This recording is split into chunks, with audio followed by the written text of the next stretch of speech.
Forget everything you think you know about betrayal. I was cheated on by my fiancé.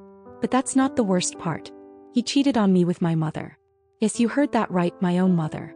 My name is Claire Bennett, and just a few months ago I thought I had finally made it. At 28, I had a career most people would envy, marketing director at one of the fastest-growing tech startups in Seattle. My apartment overlooked Puget Sound. I had a circle of supportive friends, and most importantly, I was engaged to a man I believed would be my forever. Daniel Hart. A man who, with one smile, could make me forget everything else around me. Or so I thought. And my mother? Julia Bennett. A respected school principal. A woman who always dressed in perfect beige and spoke in measured, sweet tones at dinner parties. A mother who told me she was proud of me every chance she got. A mother I never imagined would stab me in the back and twist the knife. I still remember the date. August 27th. A Saturday. Our wedding was exactly 31 days away. I had spent the morning at my final dress fitting, giddy with nerves and excitement. The dress was everything I had dreamed of, sleek, elegant, white satin that hugged me in all the right places. I twirled in front of the mirror like a little girl, imagining Daniel's face when he'd see me walk down the aisle. I had no idea that moment would never come. After the fitting, I decided to surprise Daniel. He was spending the weekend at our family beach house, supposedly preparing a slideshow of childhood photos for our wedding reception. I drove there laughing to myself at how cheesy he could be sometimes. I stopped at our favorite floral shop on the way. He always loved fresh sunflowers, and grabbed a bottle of rose. I wanted us to have one of those perfect quiet afternoons. A memory to carry into our marriage. Instead, I got a memory I'll never forget. One that would haunt me in my dreams. When I arrived, the house was quiet. Daniel's car was in the driveway. I tiptoed inside, hoping to catch him off guard with my little surprise. But then I heard something, voices. And then laughter. Soft, intimate, familiar. At first, I thought nothing of it. Maybe he was watching something on TV. Then I heard her laugh. My mother's laugh. Something in my stomach twisted. I followed the sound step by step, the wood floor creaking slightly under my shoes. I paused at the door to the guest room, left slightly ajar, and pushed it open. And there they were. In each other's arms. Sheets tangled. Her back to me. His face turned. And frozen. I remember the bottle of wine slipping from my fingers. The sound of it shattering. The sharp sting in my palm when a piece of glass sliced through my skin as I dropped the flowers. The blood. The silence. And then, my scream. I don't even remember what I said. Just that I ran. Out of the house. Out of their lives. But it wouldn't stay that way. Because when your heart breaks that violently, something inside you shifts. The woman who left that beach house wasn't the same one who had arrived. And she sure as hell wasn't the same one who would come back. Not when revenge was just beginning to take root.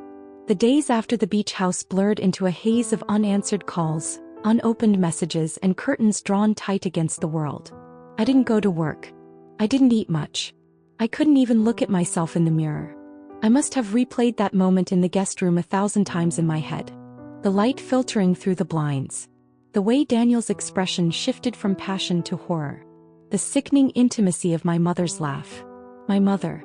The woman who used to tuck me in with bedtime stories and warm milk. Now tangled in my fiancé's arms like some twisted scene from a nightmare. I thought I would cry. I expected the tears to pour out in waves.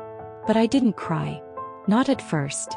I just sat in my apartment staring at the same cracked glass from the wine bottle I had brought back with me like some pathetic souvenir.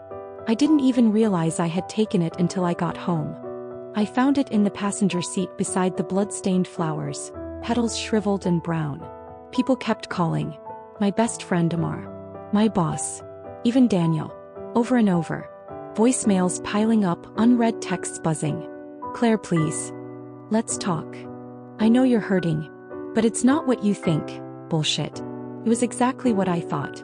But the one call I waited for never came. My mother didn't even bother. Not a text. Not a word. Not even a lie to soften the blow. That silence. That was what finally broke me. Started with a crack. A small sob as I lay curled in my bed at 2 a.m., still in my dress-fitting clothes, makeup smeared down my cheek. Then came the full storm. Screaming into my pillow. Throwing a picture frame across the room, one of me and my mom at my college graduation. Laughing. Hugging. I hated that picture. I hated her. The betrayal wasn't just romantic. It was maternal, primal. It was a betrayal of the kind of love that was supposed to be sacred, eternal. I spent 3 days in that fog. I didn't shower. I lived on crackers and old wine. I ignored the world because the world no longer made sense. It was Amara who finally kicked my door in, almost literally. She stood in my doorway with a look of pure panic, holding a bag of groceries and a pair of pajamas. "Oh my God, Claire," she whispered when she saw me. "You look like you've been hit by a truck." I laughed. A bitter, hollow sound. Worse. She didn't ask questions. He just hugged me. Held me like I was something fragile, something breakable. And I was. I cried into her hoodie for over an hour.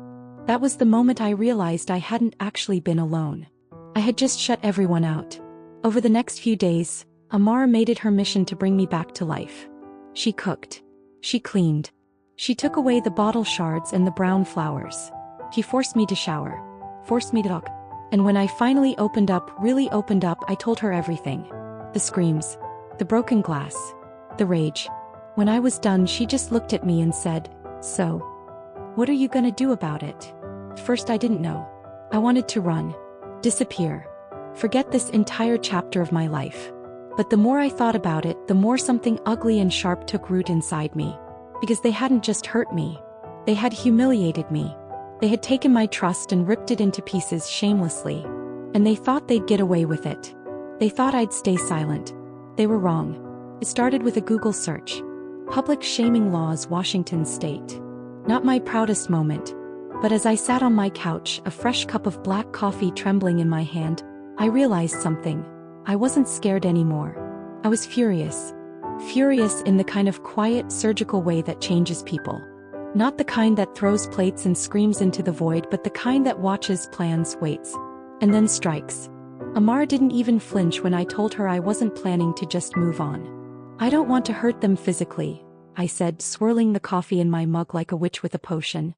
"I want them to feel what I felt. The shame. The betrayal. The isolation." She raised an eyebrow. "You want to destroy them emotionally?" "Exactly." She sat back on the couch and grinned. "I'm in. That's the thing about having one loyal friend. When everything else falls apart, one person can feel like an army." The first step was collecting evidence. I still had my mother's spare phone. She left it at my apartment weeks ago during a wine night and never picked it up. That thing was a goldmine. Texts, photos, voicemails, even a few videos. Not graphic but damning. One of them was a screen recording of Daniel saying, "If she ever finds out, we'll tell her it was a mistake. That we were drunk." There was. The strategy. The lie they'd agreed on. I backed everything up. On 3 hard drives. And in the cloud. I wasn't taking chances. The second step was deciding how. A public post? A private email to everyone we knew? Maybe something more dramatic. Something they'd never recover from. Daniel worked in public relations. Ernie, right? And my mother was a principal at a private high school, very much about image, reputation, and status. That gave me everything I needed. I made a list. Board of Education email directory, Daniel's company staff list, wedding guest contact spreadsheet, my personal journal entries. Just in case I forgot how it all felt, therapy session notes. I began taking. The third step was preparing myself emotionally. Because revenge, I realized, wasn't just about them. It was about reclaiming something in me that had been crushed. My dignity. My sense of control. My voice. I started running again, early mornings, headphones blasting breakup anthems. I showed up to therapy shaking with anxiety, but I talked. I wrote. I cried. And then I stopped crying. Because now I had a purpose. It wasn't about destruction. It was about truth. And the truth I believed would destroy them anyway. I knew I only had one chance to get this right. One reveal. One explosion. One carefully lit match that would turn their carefully constructed lies to ash. And I wanted it to burn slowly. I started with Daniel. Daniel's world revolved around perception, clients, press releases, image control. He crafted stories for a living, always 5 steps ahead in how the public would react. But he'd never see this one coming. His company had a sleek website, PR, and strategy for emerging brands. His bio featured words like integrity, trust, and visionary communication. The hypocrisy was almost poetic. I built a timeline. Emails. Photos. Screenshots of texts from him to my mother with timestamps. Voicemails. Even the necklace he gave her, identical to the one he gave me 6 months prior. 2 women. 1 lie. Then I drafted an anonymous email. Subject line: client trust and personal conduct. A conflict worth noticing. I sent it to every single brand on his client roster. Not to destroy his career, just to peel back the polished image he'd curated like a cheap wallpaper. Attached: a neatly packaged PDF. The evidence. No commentary. No threats. Just facts. Let them draw their own conclusions. Next, my mother. I hesitated with her. For some reason, the betrayal still stung in a more complex way. She didn't just steal my fiancé, she broke something in me that no therapy could ever fully fix. She taught me from childhood that love meant loyalty. Now I saw it meant manipulation. Or at least that's how she used it. She was the beloved principal of St. Margot Academy, a prestigious private school with a zero-tolerance code of ethics. Her PTA group adored her. Her students admired her. She had weekly newsletters with motivational quotes and pictures of her hugging kindergartners. I created a second email. Subject line: regarding Principal Julia Bennett, urgent ethical concern inside. A simple message. Please review the attached documents before Friday's board meeting. We trust the Academy will handle this with the discretion and integrity it demands. The board. The parent council. Her direct supervisor. Olchichidi. Same PDF. Slightly different version. Emphasis on the moral implications, the teacher-student-parent trust triangle. I didn't even include my name. I watched the clock as I hit send. And then I waited. The waiting was agony. Not because I was nervous, because I wasn't. I was calm in that frightening way people are right before a storm. I didn't sleep that night. Instead, I opened an old box from under my bed. Letters from my mother. Childhood birthday cards. One from when I was 8 read, "No matter what happens, I will always protect you." I almost laughed. She couldn't even protect me from herself. By morning, my phone was vibrating non-stop. I had turned off notifications, but my email still buzzed with subject lines like, urgent. Julia Bennett suspension pending, client concerned about Daniel Hart, confidential follow-up on ethics packet. They were unraveling. And I hadn't even spoken a single word in public yet. But I would. Because this wasn't over. This wasn't just revenge. This was a reckoning. I thought revenge would feel cleaner than this. Like a release. A breath of air after drowning in betrayal. But that morning, as I watched the fallout ripple across inboxes and phone screens, something unexpected clawed its way to the surface. Grief. Not for Daniel. That part of me was long dead. But for her. For the woman I used to believe in. It started with a song. A stupid old Norah Jones track playing in a coffee shop while I waited for my therapy session. I hadn't heard it in years. And suddenly I was 7 again, standing in the kitchen in my pajamas, while my mom twirled me around on the linoleum floor.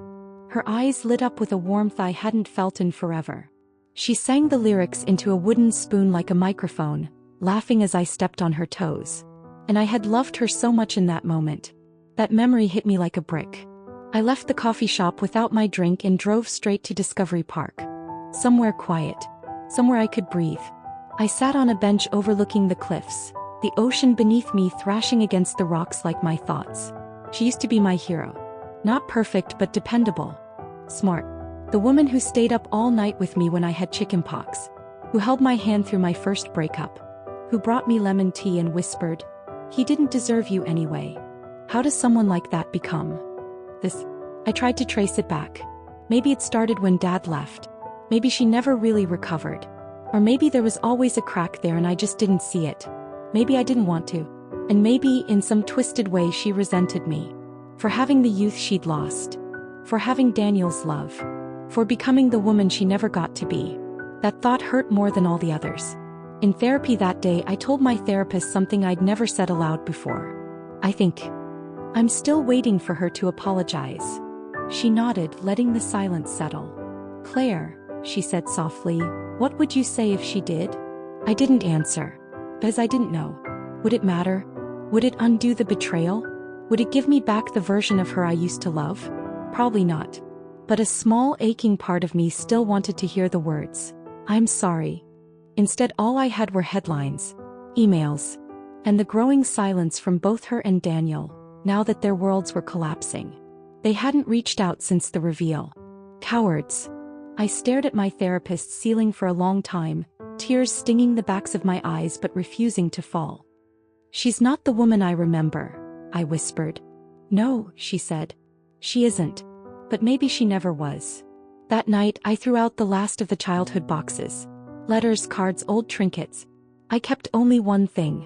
A small ceramic owl she gave me when I got into college.